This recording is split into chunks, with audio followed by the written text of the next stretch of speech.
ورحمۃ اللہ وبرکاتہ۔ عورتوں سے گزارش کی جاتی ہے خاموشی سے بیٹھے رہیں۔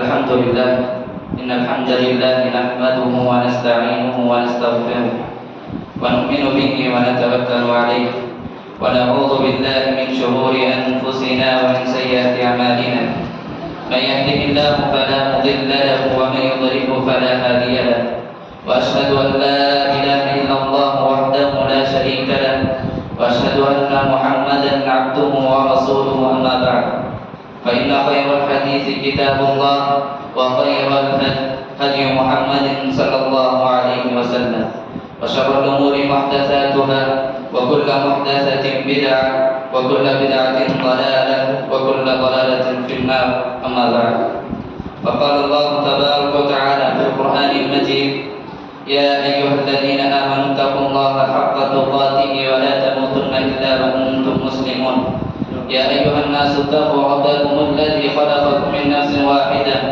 وخلق منها زوجها وبث منهما رجالا كثيرا ونساء واتقوا الله الذي تساءلون به والأرحام إن الله كان عليكم رقيبا يا أيها الذين آمنوا اتقوا الله وقولوا قولا سديدا يصلح لكم أعمالكم ويغفر لكم ذنوبكم ومن يطع الله ورسوله فقد فاز فوزا عظيما أما بعد فقال الله تعالى لو أنزلنا هذا القرآن على جبل لرأيته خاشعا متصدعا من خشية الله وتلك الأمثال نضربها للناس لعلهم يتفكرون وقال النبي صلى الله عليه وسلم اقرأوا القرآن فإنه يأتي يوم القيامة شفيعا لأصحابه۔ ہر قسم کی تعریف، بڑائی و کبریائی اس خالق کائنات مالک ارض و سماء کے لیے لائق و زیبا ہے، جس نے ہمیں حالت اسلام میں پیدا کیا اور اسلام کے مطابق زندگی گزارنے کی توفیق بخشی۔ درود و سلام ہو تمام انبیاء اور رسولوں پر، بالخصوص نبی آخر الزمان محمد عربی صلی اللہ علیہ وسلم پر۔ اللهم صل على محمد وعلى آل محمد كما صليت على إبراهيم وعلى آل إبراهيم إنك حميد مجيد اللهم بارك على محمد وعلى آل محمد كما باركت على إبراهيم وعلى آل إبراهيم إنك حميد مجيد۔ محترم حاضرین، اللہ رب العالمین کی ہم انسانوں پر بے شمار نعمتیں ہیں اور بہت زیادہ احسانات ہیں۔ اللہ رب العالمین کے احسانات میں سے ایک عظیم احسان یہ ہے، اللہ رب العالمین نے مجھے اور آپ کو انسان بنا کر پیدا کیا، اشرف المخلوقات بنایا۔ ایک اور احسان یہ ہے، اللہ رب العالمین نے مجھے اور آپ کو عزت دی۔ اللہ نے فرمایا وَلَقَدْ كَرَّمْنَا بَنِي آدَمَ، ہم نے آدم کی اولاد کو عزت بخشی۔ اس کے بعد ایک اور احسان یہ ہے کہ اللہ رب العالمین نے ہمارے باپ حضرت آدم علیہ السلام کو اپنے ہاتھوں سے بنایا۔ اس کے بعد انہیں جنت میں رکھا۔ جنت میں رکھنے سے پہلے اللہ رب العالمین نے فرشتوں سے سجدہ کروایا۔ اس واقعے کو قرآن مجید میں اللہ رب العالمین نے کئی مقامات پر بڑی تفصیل سے بیان کیا ہے۔ اللہ رب العالمین نے کس طرح حضرت آدم علیہ السلام کو بنایا، پھر انہیں جنت میں رکھا، پھر ان سے ہماری ماں حضرت حوا علیہ السلام کو پیدا کیا۔ اس واقعے کو بہت سارے مقامات پر اللہ رب العالمین نے قرآن مجید میں بیان کروایا۔ اللہ رب العالمین نے حضرت آدم علیہ السلام کو جنت میں رکھا اور کہا کہ جنت کی جتنی بھی نعمتیں ہیں تم اسے استعمال کر لو، لیکن کہا وَلَا تَقْرَبَ هَٰذِهِ الشَّجَرَةَ، جنت میں ایک درخت ہے اس کے قریب نہ جانا۔ لیکن ابلیس شیطان جو انسان کا کھلا دشمن ہے، وہ حضرت آدم علیہ السلام کے پاس گیا اور انہیں قسم کھا کر اس بات کا احساس دلایا، یقین دلایا کہ ابلیس اور شیطان ہمارے باپ حضرت آدم علیہ السلام کا خیر خواہ ہے، ان کا اچھا چاہنے والا ہے، بھلائی چاہنے والا ہے، اور انہیں اور کر اس درخت کے قریب لے کر گیا جس درخت کے قریب جانے سے اللہ رب العالمین نے ہمارے باپ حضرت آدم علیہ السلام کو منع کیا ہے، غلطی ہوئی۔ اللہ رب العالمین نے حضرت آدم علیہ السلام کو جنت سے نکالا، دنیا میں بھیجا۔ قرآن مجید میں کئی صورتوں میں اس کا تذکرہ آپ سنیں گے۔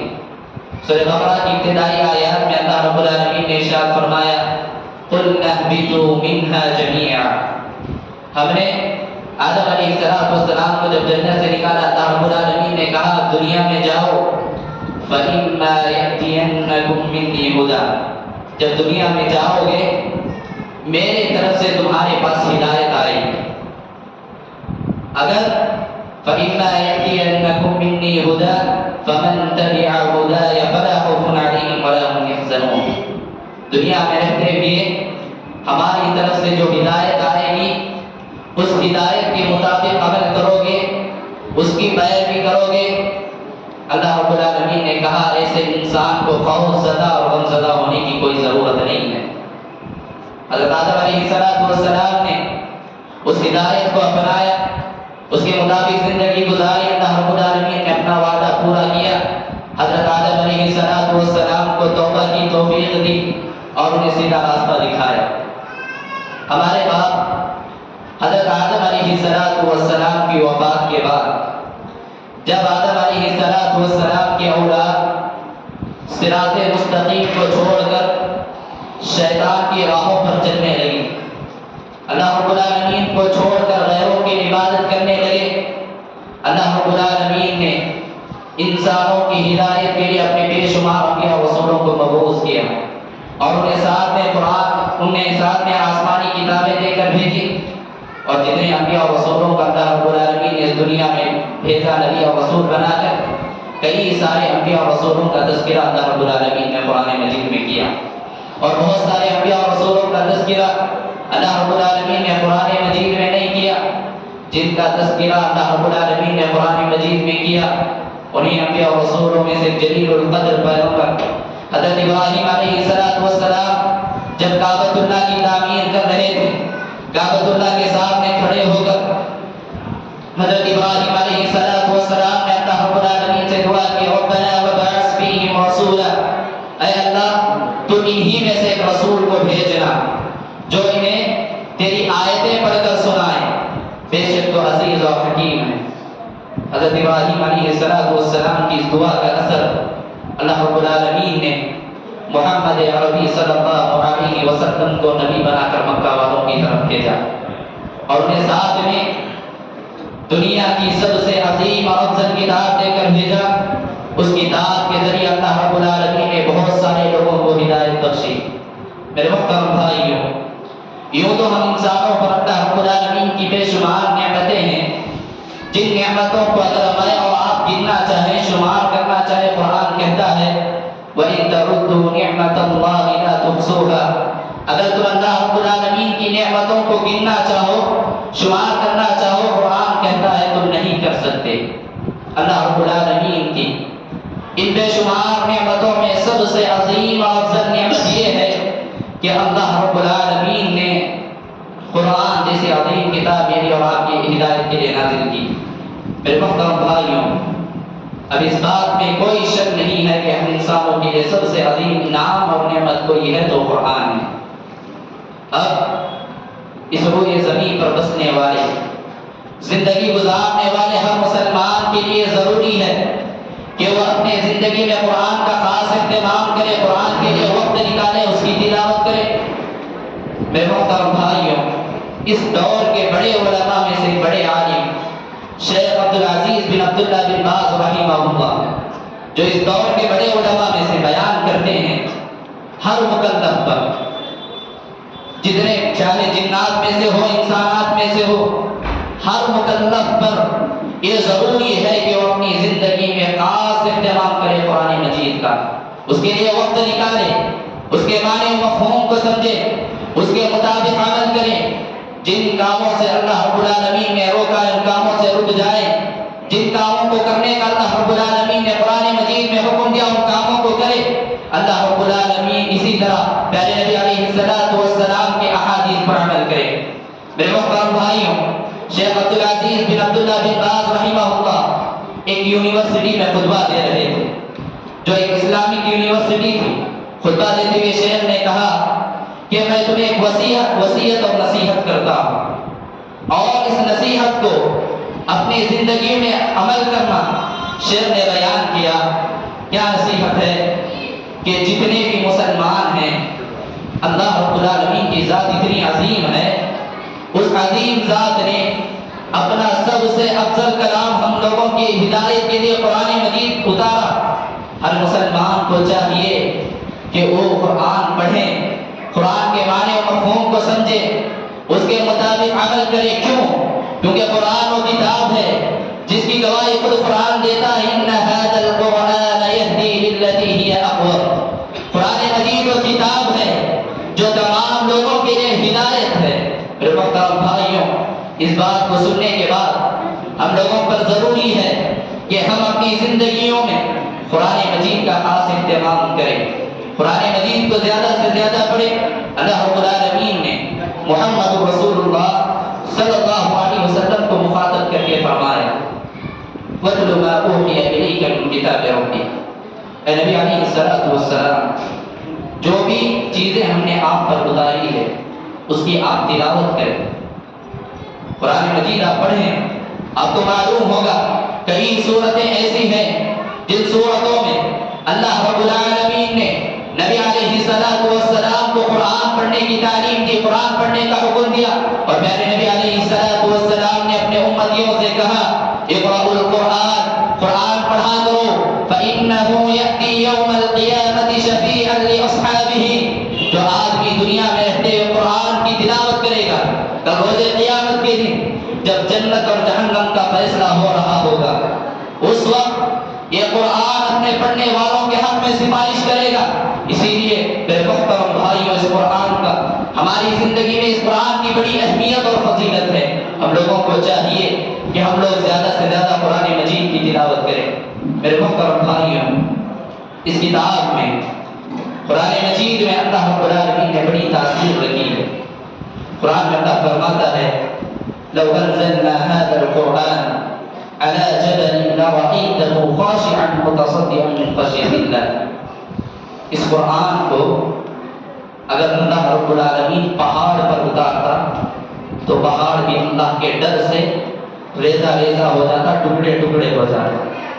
مفسر قرآن عبداللہ بن عباس رضی اللہ تعالیٰ عنہ بیان فرماتے ہیں، اس آیت کی تفسیر میں اگر اللہ رب العالمین پہاڑ کو سمجھنے کی صلاحیت دے دے، عمل کرنے کی صلاحیت اگر اللہ رب العالمین دے دے، اس کے بعد پہاڑ پر اس قرآن کو اتارے، پہاڑ پر اس قرآن کی تلاوت کی جائے۔ عبداللہ بن عباس رضی اللہ تعالیٰ عنہ بیان فرماتے ہیں کہ اگر اس قرآن کی تاثیر اتنی ہے کہ وہ پہاڑ کے سامنے اگر قرآن کی تلاوت کی جائے، پہاڑ اللہ رب العالمین کے ڈر سے ٹکڑے ٹکڑے ہو جائے گا۔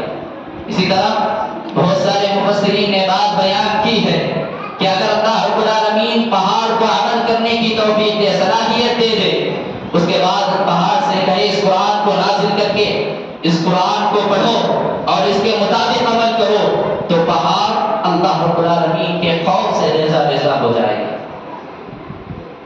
لیکن ہم انسانوں کے دل چٹانوں اور پہاڑوں سے زیادہ سخت ہو گئے، اسی لیے اللہ رب العالمین نے قرآن مجید نازل کیا۔ قرآن میں اللہ کہتا ہے، ثم قست قلوبکم من بعد ذلك فهي كالحجارة أو أشد قسوة۔ تمہارے دل پتھروں کی مانند ہو گئے، اور اشد قسوہ، پتھروں سے زیادہ سخت ہو گئے ہیں۔ کیوں؟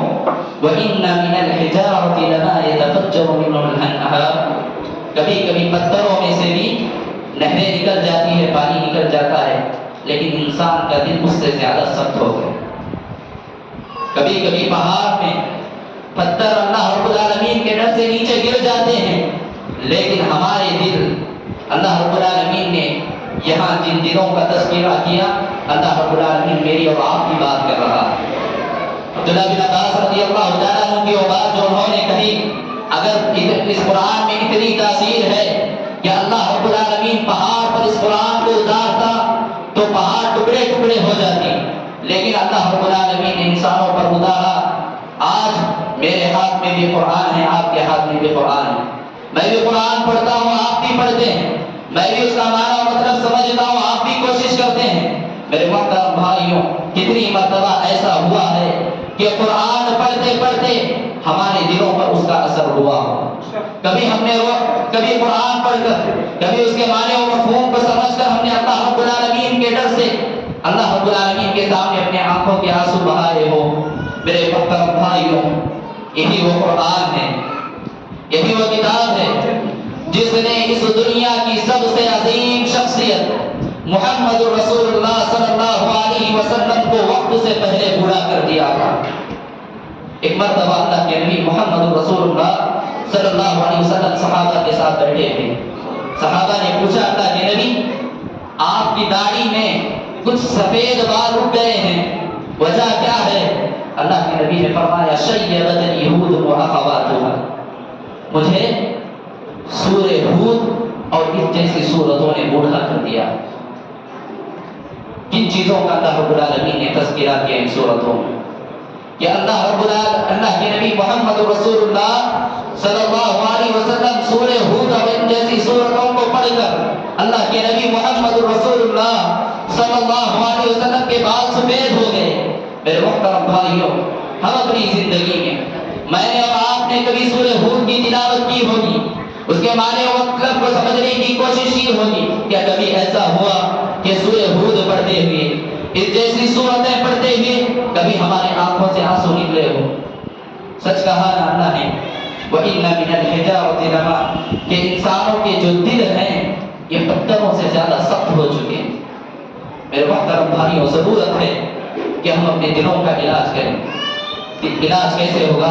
قرآن میں اللہ نے کہا یا ایھا الناس قد جاءتکم موعظۃ من ربکم وشفاء لما فی الصدور، اے لوگوں، تمام لوگوں سے اللہ رب العالمین نے مخاطب کر کے فرمایا لوگوں سنو، تمہاری طرف اللہ رب العالمین کی طرف سے واعظ آئی ہے، نصیحت آئی ہے، اور وہ کتاب آئی ہے جس میں دل کی تمام بیماریوں کی شفا اللہ رب العالمین نے رکھی ہے۔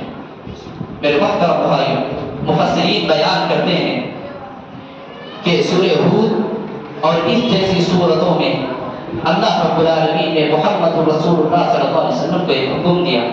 حکم کیا تھا؟ فاستقم کما امرت، نبی علیہ الصلوۃ والسلام، جیسے ہم نے آپ کو حکم دیا ہے اسی پر ثابت قدم رہیں۔ اس آیت کو پڑھ کر اس آیت کا اثر اتنا ہوا کہ اللہ کے بعد پیغمبر محمد رسول اللہ صلی اللہ علیہ وسلم کے بال سفید ہو گئے۔ یہ ڈر تھا۔ میرے محترم بھائیوں، ایک مرتبہ اللہ کے نبی محمد رسول اللہ صلی اللہ علیہ وسلم عبداللہ بن مسعود رضی اللہ تعالیٰ عنہ سے کہتے ہیں عبداللہ مجھے قرآن پڑھ کر سناؤ۔ عبداللہ بن مسعود رضی اللہ تعالیٰ عنہ نے کہا فَكَيْفَ أَقْرَأُ عَلَيْكَ يَا رسول اللہ، اے اللہ کے نبی محمد رسول اللہ صلی اللہ علیہ وسلم، میں آپ کو قرآن پڑھ کر سناؤں حالانکہ قرآن آپ ہی پر نازل ہوا ہے، اتارا گیا ہے۔ اللہ کے نبی نے کہا عبداللہ قرآن پڑھو۔ حضرت عبداللہ بن مسعود رضی اللہ تعالیٰ عنہ قرآن پڑھنے لگے۔ سورہ نساء کی تلاوت کرتے ہوئے عبداللہ بن مسعود رضی اللہ تعالیٰ عنہ ایک آیت پر پہنچتے ہیں فَكَيْفَ إِذَا جِئْنَا مِنْ كُلِّ أُمَّةٍ بِشَهِيدٍ وَجِئْنَا بِكَ عَلَىٰ هَٰؤُلَاءِ شَهِيدًا، جس میں اللہ نے کہا اے نبی وہ منظر کیا منظر ہوگا، وہ منظر وہ دن کیا دن ہوگا جب ہم ہر امت میں سے گواہ کو لائیں گے اور ان تمام لوگوں پر اے محمد رسول اللہ صلی اللہ علیہ وسلم آپ کو گواہ بنا کر لائیں گے۔ میرے محترم بھائیوں، یہ آیت کی تلاوت کی اللہ کے نبی نے عبداللہ بن مسعود رضی اللہ تعالیٰ عنہ سے کہا عبداللہ رک جاؤ، آگے تلاوت نہ کرو۔ عبداللہ بن مسعود رضی اللہ تعالیٰ عنہ بیان کرتے ہیں جب میں نے اپنی نگاہ اٹھا کر دیکھی اللہ کے بعد پیغمبر محمد رسول اللہ صلی اللہ علیہ وسلم کے آنکھوں سے آنسو جاری ہے، اللہ کے نبی رو رہے ہیں، وجہ کیا ہے؟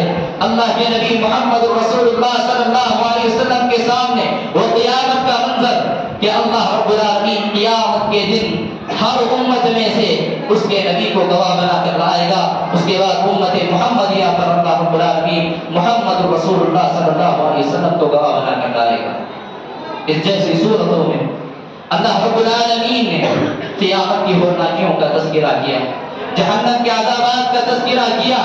میرے محترم بھائیوں، یہ قرآن میں اتنی تاثیر ہے کہ جن صحابہ نے اللہ کے نبی محمد رسول اللہ صلی اللہ علیہ وسلم کو نماز پڑھاتے ہوئے دیکھا ہے، صحابہ بیان فرماتے ہیں جب اللہ کے نبی محمد رسول اللہ صلی اللہ علیہ وسلم ہم لوگوں کی امامت کرتے، جب وہ قرآن کی تلاوت کرتے، کہیں قیامت کی ہولناکیوں کا تذکرہ آتا، کہیں جہنم کے عذابات کا تذکرہ آتا، صحابہ بیان کرتے ہیں اللہ کے نبی محمد رسول اللہ صلی اللہ علیہ وسلم اتنا روتے کہ اللہ کے نبی محمد رسول اللہ صلی اللہ علیہ وسلم کے سینے سے اس طرح کی آواز آتی جس طرح کسی ہنڈی میں سالن پکتے وقت آواز آتی۔ اللہ کے نبی، وہ نبی جس کے اگلے پچھلے تمام گناہوں پر اللہ رب العالمین نے معاف کیا، اس نبی کا ایک حال ہے۔ اور صحابہ کرام رضوان اللہ علیہم اجمعین، حضرت ابوبکر صدیق رضی اللہ تعالیٰ عنہ کے بارے میں صحابہ کہتے ہیں جب یہ قرآن پڑھتے اتنا روتے کہ وہ کیا پڑھ رہے ہیں، کیا کہہ رہے ہیں، ہمیں کچھ سمجھ میں نہیں آتا۔ حضرت عمر بن خطاب رضی اللہ تعالیٰ، وہ جلیل القدر صحابی جس کو آتے دیکھ کر شیطان اپنا راستہ بدل دیتا ہے، وہ صحابی جس کے نام سے دنیا کے بڑے بڑے بادشاہ کانپ جایا کرتے تھے، صحابہ بیان کرتے ہیں جب عمر بن خطاب رضی اللہ تعالیٰ عنہ قرآن پڑھتے، قیامت کے ہولناکیاں، قیامت کے منظر کا تذکرہ پڑھتے، جہنم کے عذابات کا تذکرہ پڑھتے، اتنا روتے کہ 3-4 دن تک بیمار پڑ جاتے۔ میرے محترم بھائیوں، صحابہ کرام رضوان اللہ علیہم اجمعین حضرت عمر بن خطاب رضی اللہ تعالیٰ عنہ کی زیارت کیا کرتے تھے۔ ایک مرتبہ حضرت عمر بن خطاب رضی اللہ تعالیٰ عنہ سورہ یوسف کی تلاوت کر رہے تھے، ایک آیت پر پہنچے، یوسف علیہ السلام کا پورا قصہ پڑھا، حضرت یعقوب علیہ السلام کی اس بات پر پہنچے، انما اشکو بثی وحزنی الی اللہ، کہ میں اپنا دکھ اللہ رب العالمین کو سناؤں، میں اپنا دکھ صرف اور صرف اللہ رب العالمین کو سناتا ہوں۔ اس آیت پر پہنچے، 3 مرتبہ اس آیت کی تلاوت کی، انما اشکو بثی وحزنی الی اللہ، کہ میں اپنا دکھ صرف اور صرف اللہ رب العالمین کو سناتا ہوں۔ اس آیت کی تلاوت کر کے اتنا روتے ہیں میرے محترم بھائیوں، صحابہ بیان کرتے ہیں کہ حضرت عمر بن خطاب رضی اللہ تعالیٰ عنہ کی ہمت نہیں ہوئی کہ وہ آیت قرآن پڑھ سکے۔ یہ حال تھا صحابہ کرام رضوان اللہ علیہم اجمعین کا۔ اگر میں اور آپ جن کے بارے میں اللہ رب العالمین نے کہا کہ ہمارے دل پتھروں سے زیادہ سخت ہو چکے ہیں، اگر میں اور آپ اپنے آپ کو دیندار بنانا چاہتے ہیں، اپنی زندگیوں میں خیر و برکت چاہتے ہیں، تو ہم لوگوں کو چاہیے کہ میں اور آپ اپنا رشتہ قرآن مجید سے مضبوط کریں، قرآن مجید کی تلاوت کریں، اس کے معنی و مفہوم کو سمجھیں۔ اگر میں اور آپ دنیا میں رہتے ہوئے قرآن مجید نہ پڑھیں، اس کے معنی و مفہوم کو نہ سمجھیں، قیامت کے دن کو یاد کرو جس دن کے بارے میں اللہ نے کہا فَكَيْفَ تَتَّقُونَ إِن كَفَرْتُمْ يَوْمًا يَجْعَلُ الْوِلْدَانَ شِيبًا۔ اس دن اگر تم اللہ رب العالمین کا انکار کر دو، اس دن کی ہولناکیوں سے کیسے بچو گے جس دن کی ہولناکیوں سے بچے بوڑھے ہو جائیں گے۔ اس دن اگر میں اور آپ دنیا میں رہتے ہوئے قرآن کو چھوڑ دیں گے، قرآن کی تلاوت نہیں کریں گے، اس دن اللہ کے نبی ہمارے خلاف اللہ سے شکایت کریں گے۔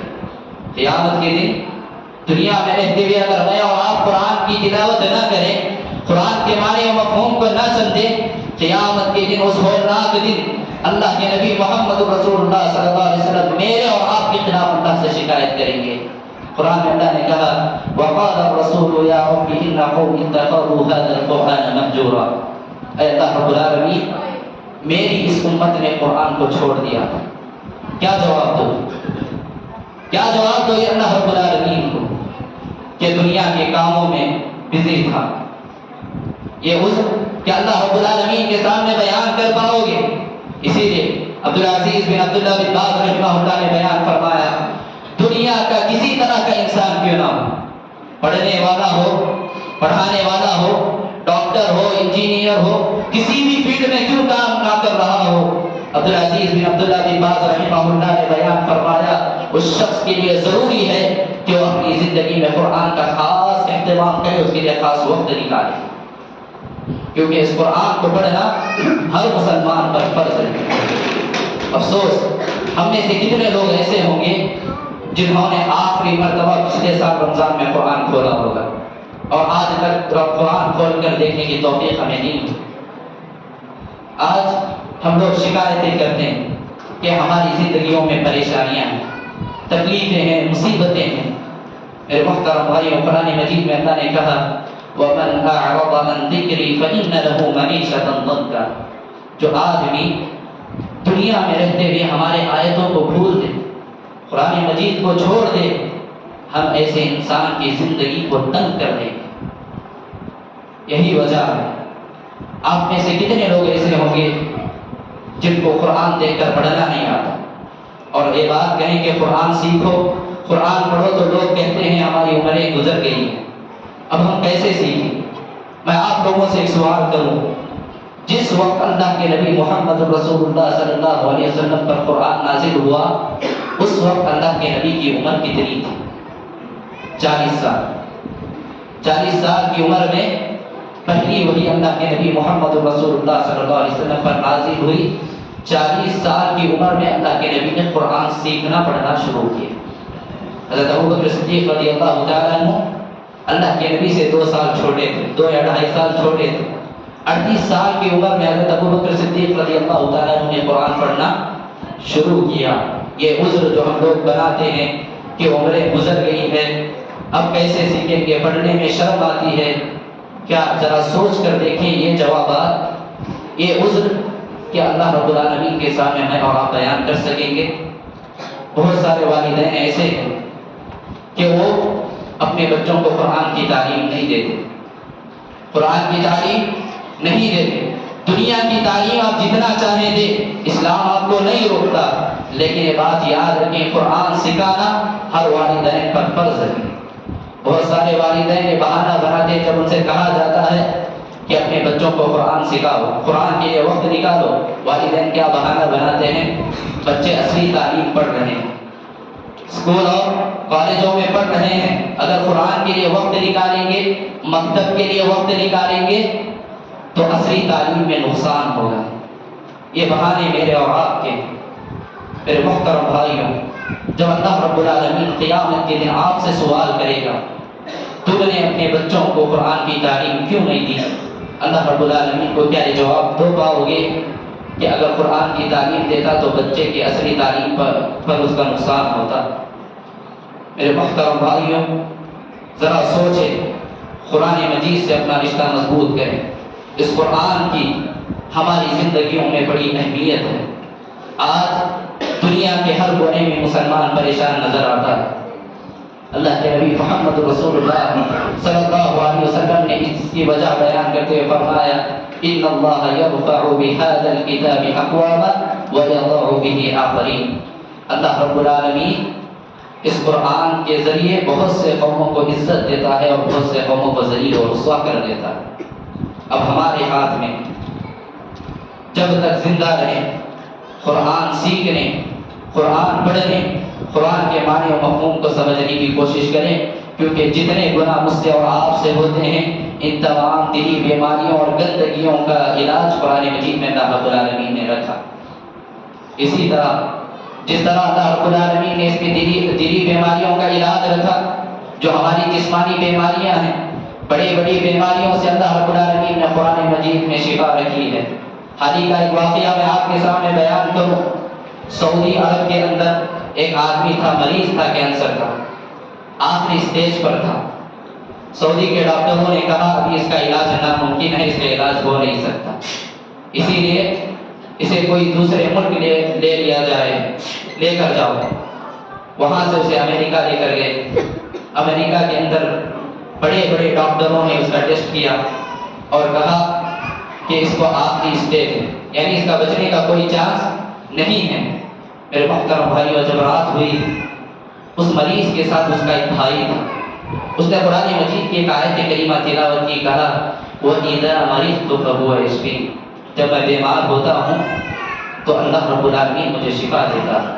اس کے بعد اس نے رات بھر سورہ فاتحہ اور قرآن مجید کی آیتیں پڑھ پڑھ کر اس پر دم کیا جب صبح ہوئی تو اس کو کچھ راحت محسوس ہوئی، اس کو کچھ راحت محسوس ہوئی۔